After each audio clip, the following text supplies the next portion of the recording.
तुम रात को मायके में नहीं रुक सकती। चलो चंदा, देखो ना कितनी देर हो गई, 10:30 बजने वाले हैं।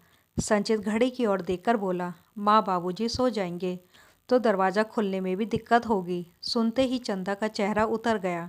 हमेशा यही होता है, जब भी मायके में कोई कार्यक्रम होता सुबह से तो भेज देता संचित चंदा को मायके, लेकिन रात में बिल्कुल भी नहीं रुकने देता। बड़ा परिवार, चाचा ताऊ सबके बेटे बेटियां और खुद की भी दोनों बहनें सब इकट्ठा होते, और साथ ही साथ 5-6 भाभियाँ भी। काफ़ी बड़ा संयुक्त परिवार।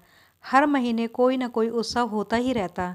चंदा का बड़ा मन करता कि वो भी रात में सबके साथ बैठकर ठहाके लगाए, मस्ती करे, लेकिन संचित को पता नहीं क्या, जहाँ 10 बजते बस घर वापस जाने की धुन सवार हो जाती।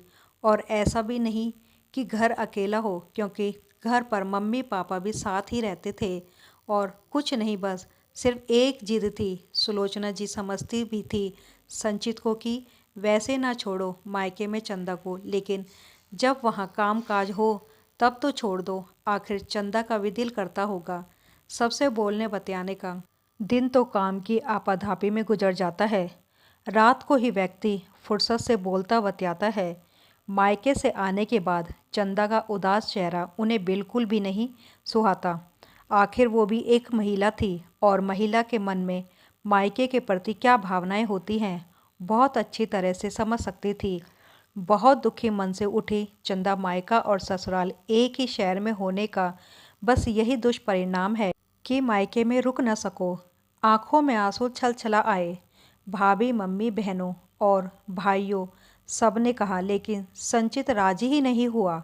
रुआसी हो उठी चंदा। आखिर उससे सिर्फ 1 साल छोटी चचेरी भतीजी की शादी है, तब तो छोड़ दो। अरे क्या करेगी रात में रुककर, सिर्फ बातें ही तो करना है। सुबह जल्दी भेज दूंगा। और चंदा बहुत ही बुझे मन से बाहर आ गई और मोटरसाइकिल पर बैठकर पहुंच गई ससुराल। तुम फिर चंदा को वापस ले आए। मैंने मना किया था, कम से कम उसको भतीजी की शादी में तो रुक लेने देते। पता नहीं इस लड़के की बुद्धि में क्या शुमार है। चंदा का उतरा हुआ चेहरा देखकर सुलोचना भी दुखित हो गई। आखिर वो भी 2-2 बेटियों की माँ जो थी। क्या माँ, आप भी शुरू हो गई? उन लोगों से कह आया हूँ कि सुबह जल्दी भेज दूंगा। संचित झल्ला उठा।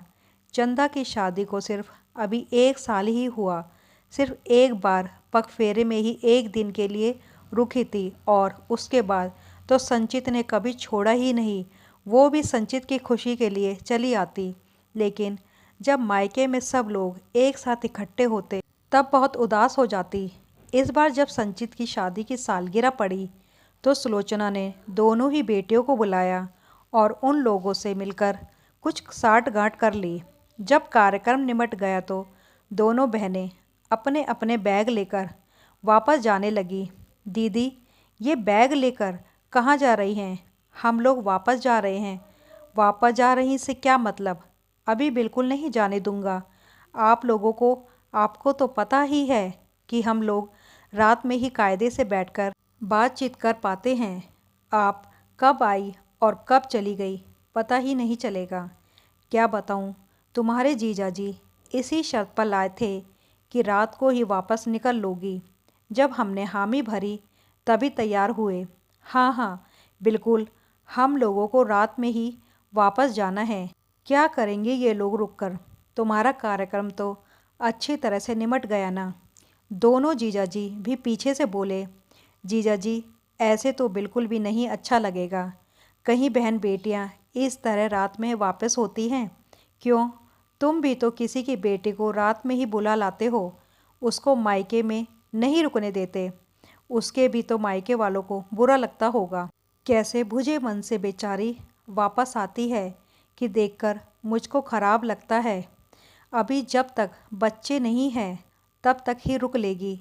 एक बार जब जिम्मेदारियों का बोझ पड़ जाएगा तब वो खुद ही नहीं रुकेगी। जब सुलोचना ने देखा कि लोहा गर्म है और उसने तुरंत वार कर दिया, अचानक संचित के दिमाग में छनके से हुआ, कह तो माँ बिल्कुल सही रही है। सचमुच उन लोगों को मेरी जरा सी जिद कितनी बुरी लगती होगी, जैसे मुझे बुरी लग रही है। आखिर उसकी शादी को अभी दिन ही कितने हुए हैं, सिर्फ 1 साल। और जब अपने पर पड़ी तो तब समझ में आ गया। अच्छा माँ, अब मैं समझा, ये सब आपकी ही बुनाई हुई योजना है मुझे सही राह पर लाने के लिए। लेकिन दीदी लोगों को इस तरह जाने से मुझे सचमुच बहुत बुरा लग रहा था। प्लीज़ चंदा, मुझे माफ़ कर दो। अब से तुम जब भी चाहो तब मायके में रुक सकोगी। मैं तुम्हारे साथ ज़बरदस्ती नहीं करूँगा। संचित चंदा का चेहरा निहारते हुए बोला। बहुत बहुत धन्यवाद मम्मा। और चंदा प्रफुल्लित होकर सुलोचना के पैरों में झुकने लगी। सुलोचना ने चंदा को उठाकर अपने सीने से लगा लिया। बेटा, इसमें धन्यवाद की कोई बात नहीं। आखिर मैं भी दो दो बेटियों के साथ साथ अब तुम्हारी माँ भी हूँ। और बहू के मन की भावनाएं सासू माँ नहीं समझेगी तो कौन समझेगा। तभी दोनों बहनों ने हंसते हुए अपने अपने बैग वापस रख लिए और खिलखिलाती हुई अंदर वापस आ गई, क्योंकि वो लोग तो वापस जा ही नहीं रही थी। ये तो सिर्फ संचित को सीख देने की योजना का ही प्रारूप था।